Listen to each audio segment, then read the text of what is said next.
going. We're in. All right, let's do it. Let's do this. All right. 3, 2, 1, go. You're listening to Ancillary Characters, episode 121. Hashtag Flash Month. Who are they? Who are we? And who are we dealing with? Who the heck are you? Who do you think you are? I don't know what you're talking about. Who are these sick people? And, who are these two attractive young people? Who are those guys?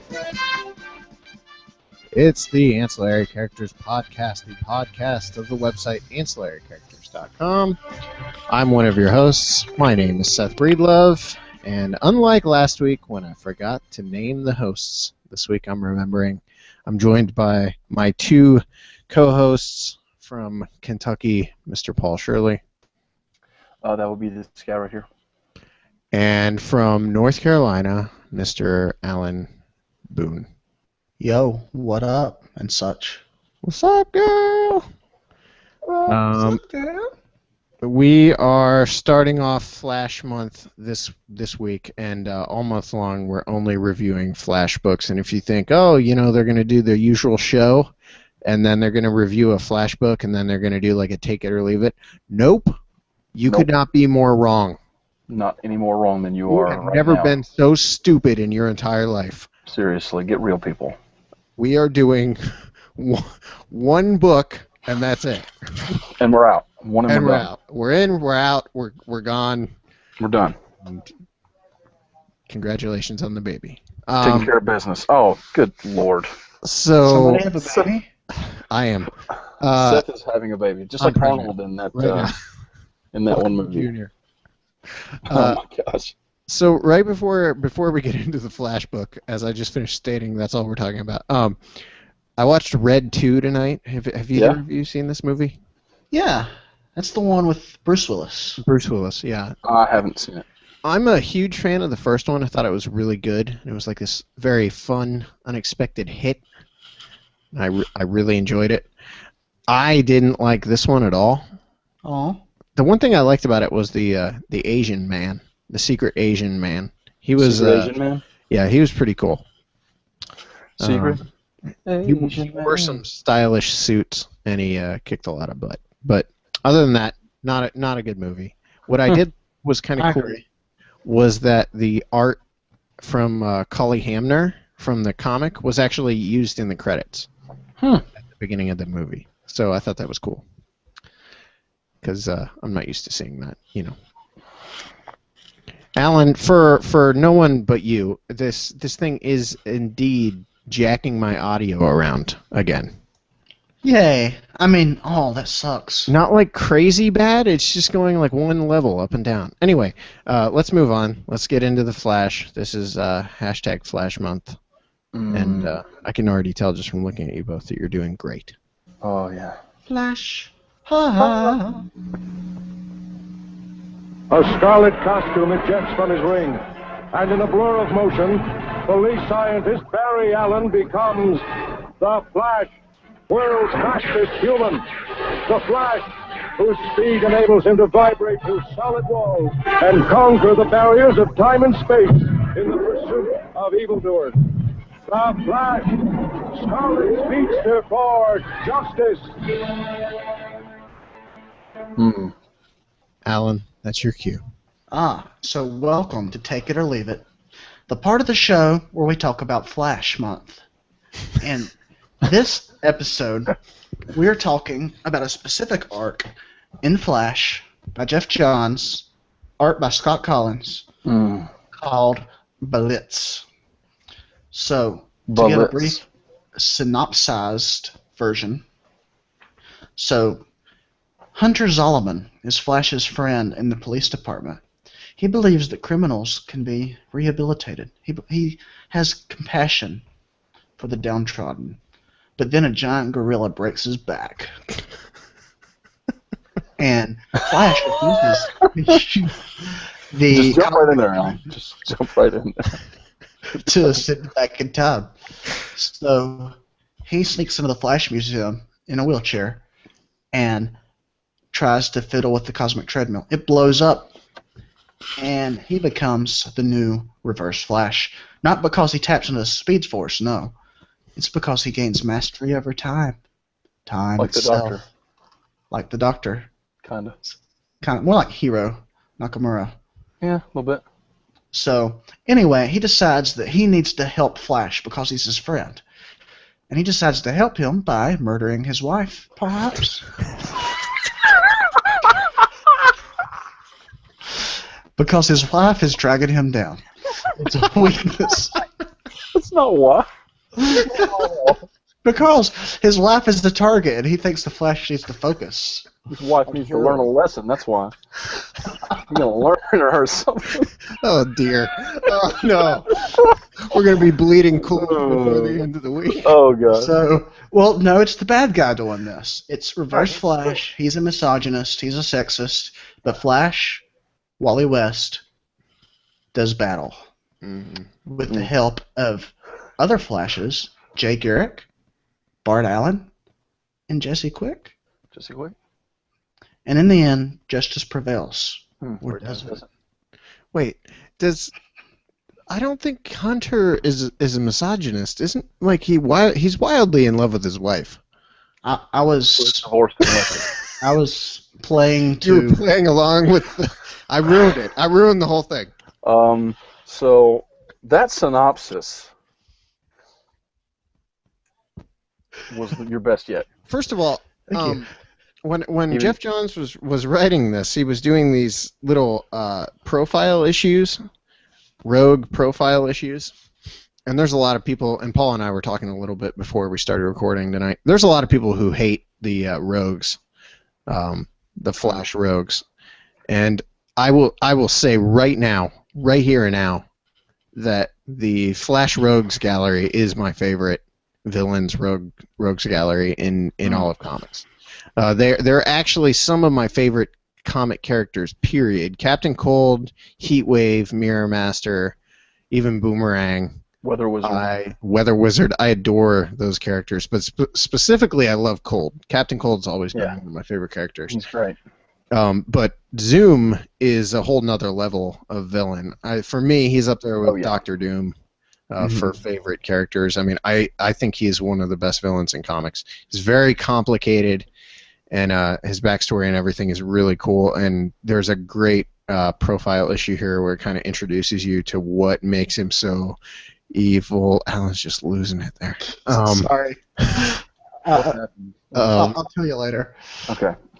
So I can't get enough of the Flash rogue profile issues, and if you've never understood why people like these characters or why they're considered worthwhile characters when they have what could conceivably be seen as very silly powers and costumes, sure. You need to read some of these because it's acknowledged. It's not like they're overlooking the fact that the guy's name is Captain Cold or the guy's name is Weather Wizard or what's the guy Pied Piper. There's another absolutely ridiculous character. Yeah, they're all over the top. They're almost cliche. There's the trickster. Yeah. And their costumes are ridiculous. But they own that. They own it and acknowledge it, unlike other villains to other characters that try to cover it up or try to go beyond it. These characters, instead of doing that, instead of trying to live above that corniness, they just grab it with both hands. Yeah, I'll tell you, I love grabbing rogues with both hands. One of my favorite pages in this arc we read is where the Flash is on the news and he sends out a message to all the rogues. Remember that? Yeah. Yeah. And it shows the rogues, like the main guys, Cold and Heatwave and Weather Wizard and Trickster, all sitting in a room together watching the news, and the Flash sends out a message. He's like, to all the rogues, I'm coming for you, or something like that, or you're next. I can't remember exactly what it was. And they'll just pause for a second, and the next panel is them all just bursting out laughing. Yeah. I mean, that greatly embodies the relationship between the Flash and the rogues, because it's great. They're great. I love them. Alan, how I don't know how much Flash you've even read, so I'm interested to hear your take on this. Well, I've read newer stuff. I haven't really read any Wally West except this. So I loved it. I mean, what you were saying about the Rogues, I'm a fan. I liked a lot of the John stuff with the Rogues and Captain Cold, especially. But the Reverse Flash is just one of the scariest villains I've seen. Every time they draw his face in this, he looks angry. And not just angry, just pure evil. I mean, I would not want to cross him. Scott Collins is great at drawing him. Mm-hmm. Oh man, Scott Collins, what a star! Oh yeah, but he is the brightest star. I mean, I don't understand. Where's he at? You know, he drew some of that Larfleeze, didn't he? Yeah, we just talked about this on like an episode or two ago, where we sat and wondered where he'd gone. We miss you, Collins. The coloring on this book is also great. Yeah. But the best issues of Jeff Johns' Flash Run are the ones that Scott Collins was drawing. I mean, there's no denying it. And this is a top 5 comic for me, I think. And every time I read it, I kind of forget about it, and then I come back to it. And I had just read this not even a year ago when I first got the Omnibus.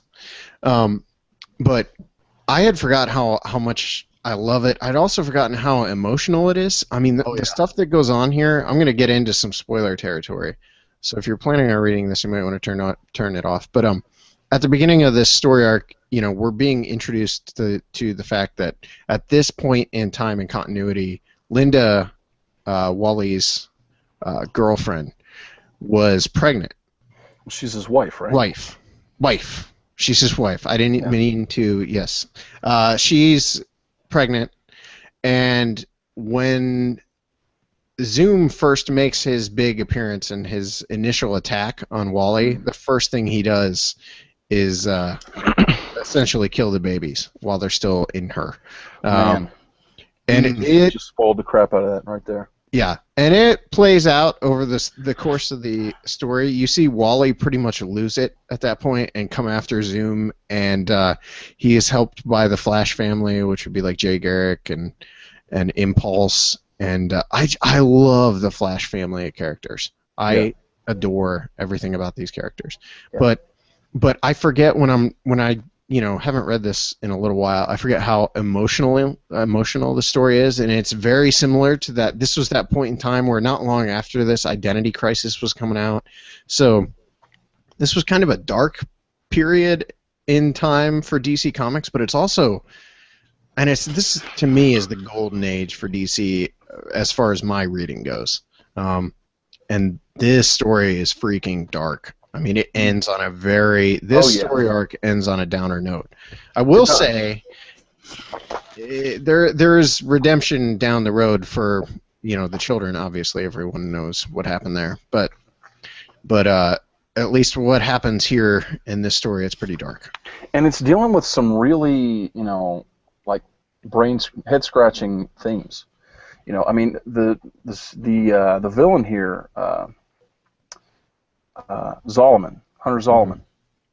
He's really a tragic character, and you feel sorry for him. Like, I sympathize for him really badly. I mean, he's just had a rough life, and he, because of a gut call he made, feels responsible for the death of his father-in-law, who he loved like a dad, and then his wife couldn't stay with him after that, divorced him. He lost everything he had. He lost his ability to run, which he loved to run, and here he is, everything's going rough in his life already, trying to redeem himself, and then boom, he gets his back broken by Grodd.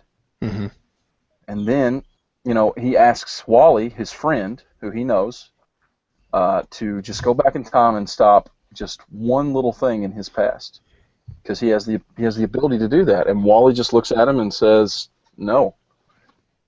And when you say, oh, well, he's a superhero, he can't do that, he'll mess with the time continuum. But if you're Hunter Zolomon, your whole life is falling apart, and one of your good friends has the ability to fix all that for you, of course you'd ask him to. And he tries to create a situation in Wally's life where he will break that rule and go back and do it for himself to show him that he was wrong. Yep. And I got to be honest. I'm sitting here thinking, if I was Wally, I'd go back in time. That's what I'm thinking. Yeah. You know, I mean, what a terrible thing that happens to him. And Zoom is unbelievably powerful in this. The way that they do the battle between Flash and Zoom, whenever Jesse Quick gives him his powers, where like you see them all over the globe. You see Superman, and it says Flash sees all the other heroes, but they can't do anything because this entire battle was like 6 seconds long. Yeah, it's amazing. They really, Johns and Collins really showed what a speedster battle would be like. Oh yeah, Collins has a way of showing the speed like nobody else. He was the best. He's the best. I mean, people love Manipul, and I think he was awesome, the stuff he did on that. Yeah. But Scott Collins is always going to be my favorite Flash artist. Manipul's stuff is great, but I don't know. Something about this is just singing. Like, Jeff Johns and Scott Collins were destined to write this book together. Like, that's how I feel about it. Mm-hmm. This arc is... I was telling someone earlier, this is the best Flash story I've ever read. Same here. Yeah. For me, it is. It's my absolute favorite story arc. When we started talking about coming up with a story, this was the first one I threw out. And for me, like I said, it's top 5. Wally in this story too. I always talk about how Wally is one of my favorite characters, if not my favorite character. And a lot of that has to do with the way he is in this story. And when you come... Also, I got to say, this is at a very cool time in DC Comics history and continuity. And you get to see that play out in the story, which I love. You get to see the Spectre at the beginning. Yeah. And this is when Hal was still the Spectre. And Johns was kind of hinting around about the fact that he was going to bring Hal back. I mean, it's there. He did it here, and he also did it in JSA.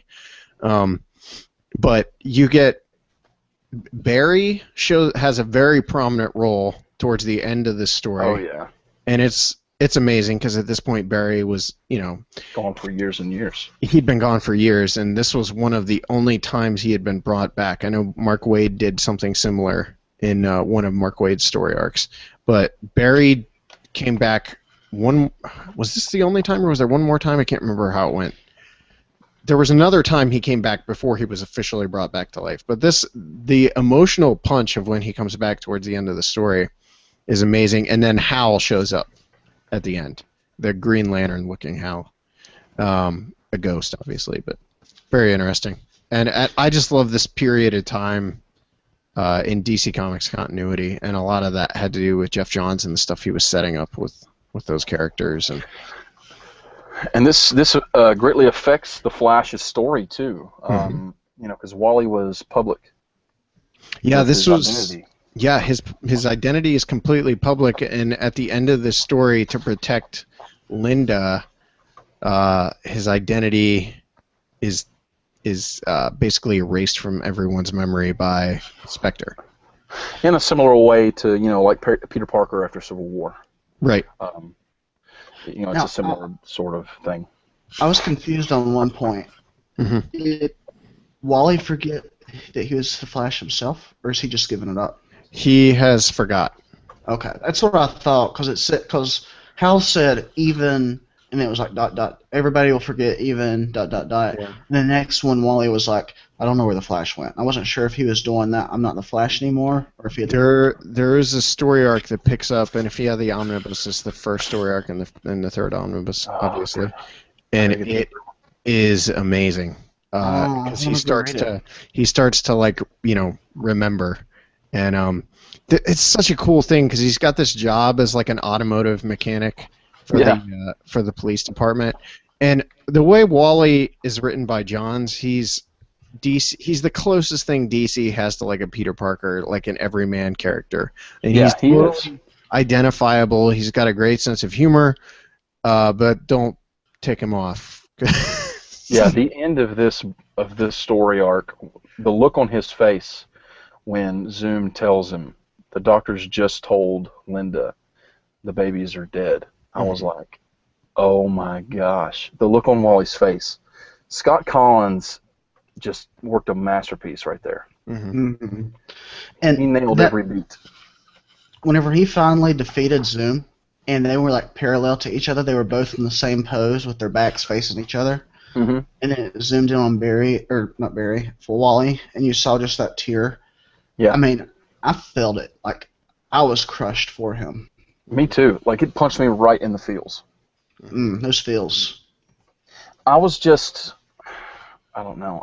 I'm a Flash fan, and I've read a number of these arcs and stuff with Wally, and I've read some of Mark Waid's run, and I've read all the stuff with Barry that Johns did and everything in the modern, New 52 Flash stuff and a number of other things. But this has to be the best Flash story that I've read.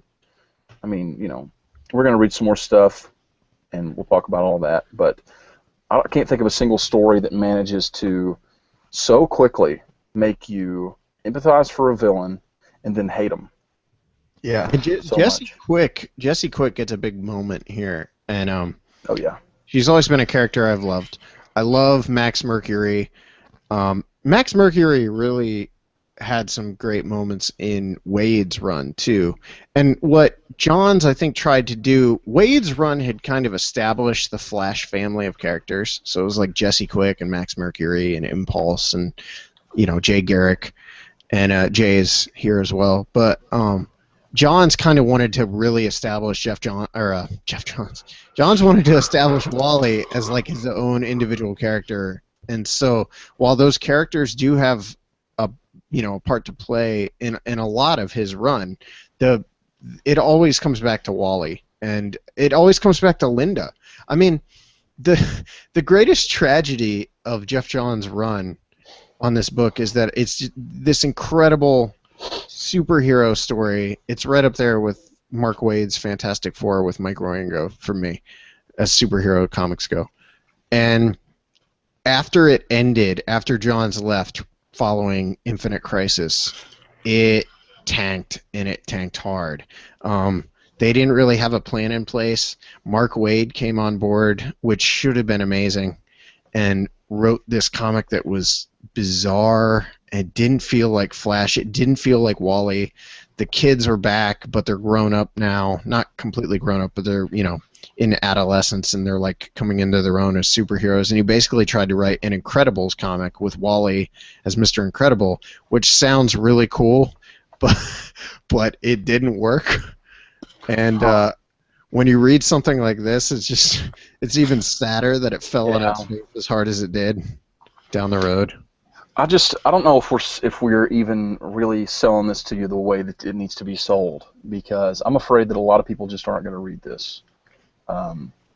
If you're at all a DC fan, even if you don't like The Flash, you should read this. I don't even think you have to be. It doesn't even.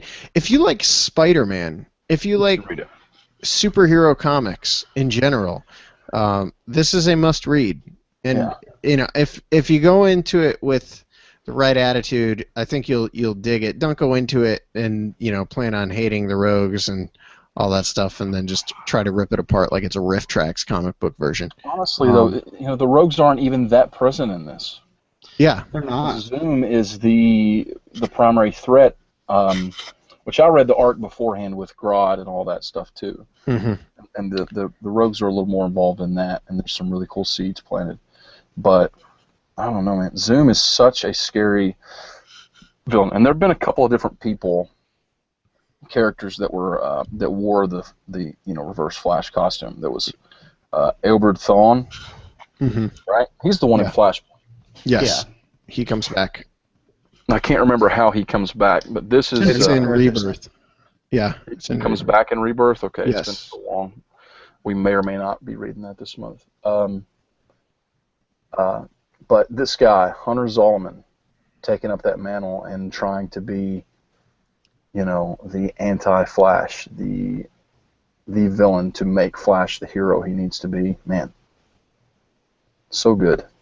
Yeah, and it's a story that now I think we've seen done multiple times, like a character, like a villain who's really, his mission is to make the hero better. Yeah. But this was one of the ones that did it first, and to me it does it by far the best. Yeah, it was perfectly executed. I was reading this monthly too. I mean, this thing was. I think this was coming out right when I first got into comics. I may have even bought like the first 3 issues and then started buying it monthly. Like it might have been a few issues into the story arc, but I mean, I didn't know who any of these characters were when I got into it, and this was what introduced me to the Flash. Was Blitz, and what Johns does so well always, obviously, is he gets those characters down. You know, he makes you care about the characters, and in this one, it isn't just Wally and the superhero characters. It's Linda. I mean, I love Linda, and I like the character of Hunter's wife, because she was a recurring character before this story arc. Really? Yeah, she was someone you'd gotten to know, and it's just like all those little things that Johns does so well. This is where he perfected a lot of that. Yeah. So if you're a Jeff Johns fan now, you're definitely going to need to go back and review all of this. It makes me want to go power through his whole run, I'm not going to lie. Yeah, same here. I want to start back at the start of the omnibus. Yeah. And finish it out, because that cliffhanger of it. I mean, it wasn't a cliffhanger. The arc finished up, but it had it. You wanted to find out what happens after this arc. Absolutely. And I've read about half of that first, maybe a little more than half of that first omnibus. But man, so good. Yeah. I just want to know where Wally's at. You know, I mean, they brought this kid into the Flash. There's no way that the kid is gonna... Yeah, I hate to start just dragging ourselves down by talking about the new 52 and... Yeah, but, you know, I don't know. I miss you, Wally. I got a question. Yeah. You know the issue that's basically, what's his name? Zolomon's backstory? Yeah. I know I've read that before. Was that reprinted in another book? I don't think so. I think that what you're thinking of is they did a kind of like a cover of that for the origin of Albert Thawne in the Barry Allen Flash run leading up to Flashpoint. Yeah, that's what I'm talking about. It's not the same character. That's a different character. Yeah, but doesn't the same thing happen? Because I recognize the drawing of his father-in-law and his wife. No, I feel like Alan's right. I do feel like they either reprinted this or retold the story or something with somewhere. I think if I'm not wrong, what you're talking about is that they do a very similar issue, but it's about Reverse Flash Albert Thawne. It's drawn by Scott Collins. But in that one, he's like from the future, and it goes to the future. Right. Yeah. It talks about his story. I know that one. But the one I'm talking about has him going in there with the clown, and the clown shooting the father-in-law, and the wife leaving him. Like that's what's vivid in my mind. Boy, poor Hunter. I mean, seriously, that guy got the raw end. He did. I mean, it's unbelievable that you can feel any sympathy for him given what he does to Linda later, but I felt sorry for him. I felt terrible for him at the end. The way Flash stops him, he basically freezes him in time, and they're like, wonder what he's looking at, and it shows him like knelt there and a tear in his eye, and it shows like the speech bubble of him basically reliving over and over again that terrible tragedy. Right, and the story arc where they break him out of that is the Cheetah. It's a Wonder Woman Flash crossover. And it was written. The Wonder Woman issues were written by Greg Rucka, and the Jeff Johns issues are written by Jeff Johns. Obviously, Jeff Johns. Are all those in the omnibus? I believe they're in the third omnibus. Oh man. I'm not positive. If they're not in that omnibus, they might be in the Infinite Crisis omnibus because they were part of the lead up to Infinite Crisis. They had the Infinite Crisis logo on them. Because if you remember right, Hunter plays a pretty big role in Infinite Crisis. Yeah. The Flash, everything from the Flash plays into what came down the road. There's a big story arc after Wally and the kids, are lost. During Infinite Crisis when they're lost into the that's for Infinite Crisis. Yeah, that story is played out in a crossover between Justice Society and Justice League that was written by Brad Meltzer and Jeff Johns later on. And that might not be... Yeah. It probably wouldn't fit into our Flash Month motif because they're not in the whole story. But, yeah, the Lightning Saga. Yeah. It's a very cool story. I remember that one. I read that one. But this is, I think, a take it. I think it's a take it for all of us, right? Into my heart forever. A double take it. Cool. So I looked at it, then I looked away and looked at it again. Quickly, like Wally. Yeah. All right. That's going to do it for this week's show. All month, abbreviated shows, but longer reviews of these Flash books. Right. Hopefully you're enjoying it. Hopefully you will go back and try out Blitz, because I think everyone will like it. You can find us on Facebook.com/Ancillary Characters. I'm trying to update that again. Twitter, @Ancillary Tweets, @SethBreedsLove, @JollyGreen05, @KAllenBoone. You can also find us at ancillarycharacters.com. Send your letters to ancillarycharacters@gmail.com, and leave us a rating and a review on iTunes. If you have anything to say to us about Flash Month, just keep it to yourself.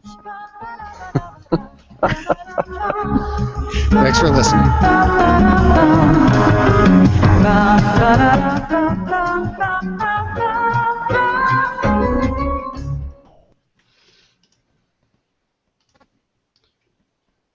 So what are we doing next? Yeah, we got to decide that. It's up to you guys. You guys call it. I just love this stuff, but the problem is Paul doesn't have that third omnibus. Yeah. But I wish we could.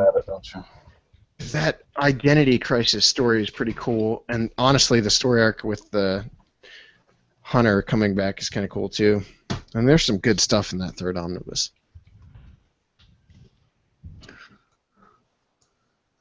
But what are we thinking of? Rebirth? Well, that wouldn't be yet, right? We would. Oh yeah, it would be. If we're gonna skip any more Wally stuff, the next thing to read would be Rebirth. Yeah. So what would we read then? Rebirth. What would we read? Rebirth. Would be next week. And then we would do John's Barry Flash and then Flashpoint.